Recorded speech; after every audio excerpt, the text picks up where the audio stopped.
এটা তো খুব দুর্ভাগ্যজনক, কারণ আমাদের যদি শিল্পীদের যন্ত্র না থাকে তারা কিভাবে শিখবে, কিভাবে বাজাবে, এটা কোনো বিষয় না, টাকা জোগাড় করার কোনো বিষয় না, সদিচ্ছাই হলো সবচেয়ে বড় কথা। তো আপনারা একটা এই ডিপার্টমেন্টের যিনি প্রধান, তার মাধ্যমে আমার কাছে একটা আবেদন করবেন। সে আবেদনটা হচ্ছে যে এটা কবে এর আগে এই যন্ত্রগুলো কেনা হয়েছিল,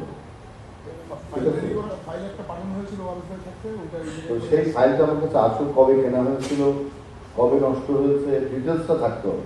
আমি যখন নতুন কিছু কিনতে যাব, প্রশাসনিক একটা সিঁড়ি আছে, ধাপ, সেই ধাপগুলো পার হতে গেলে আমাকে জানতে হবে যে এই যন্ত্রগুলো কবে কেনা হয়েছিল, এই যন্ত্রগুলো কবে নষ্ট হয়েছে, এবং এগুলো কবে আপনারা আমাদের কিছু রিপোর্ট করেছেন, এগুলো ভান্ডারে এন্ট্রি ছিল কিনা, কার দায়িত্বে ছিল, এই বিষয়টা আমাকে জানতে হবে। জানার পরে আমি তখন একটা কমিটি করি, সেই কমিটি আমাকে বলবে যে এগুলো কেনা খুব জরুরি।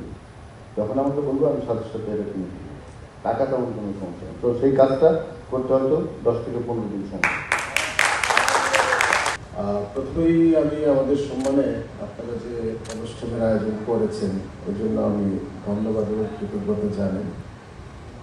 আমি ব্যক্তিগতভাবে প্রাণ ভরে আজকের এই অনুষ্ঠান উপভোগ করেছি।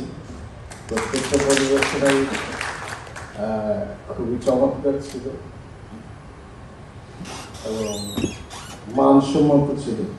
সমুদ্রের কূলে থেকে জল নেমে চাঁদকে বলো, হায় রে বিধি, ওরে বিধি, তোর মনে কি ইহাই ছিল?